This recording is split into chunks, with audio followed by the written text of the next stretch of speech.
Edmonton Wildlife. Learn the names of some of the wild animals that live in Edmonton, Alberta. We will also learn about some features of these animals and where they live. What is this wild animal? This is a magpie.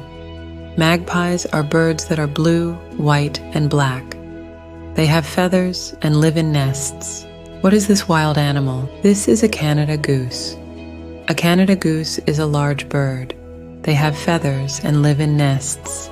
In winter, they leave Edmonton and fly south. What is this wild animal? This is a blue jay. Blue jays are bluebirds. They have feathers and live in nests. What is this wild animal? This is a crow.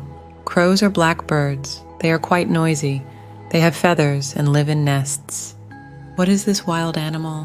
This is a coyote. Coyotes have fur and claws. They can be dangerous animals. They live in Edmonton's river valley and ravines. What is this wild animal? This is a beaver. Beavers have fur. They build dams made of sticks on ponds. What is this wild animal? This is a skunk. Skunks are black with a white stripe down their back.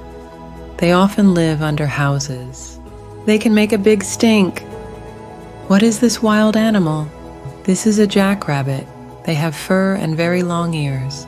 They can run very fast. They live under long grass or under bushes. In winter, their fur turns white. What is this wild animal? This is a deer. Deer have antlers and hooves. They live in the river valley and ravines. What is this wild animal? This is a moose. Moose have antlers and hooves. They are very large animals. They sometimes live in the river valley and ravines.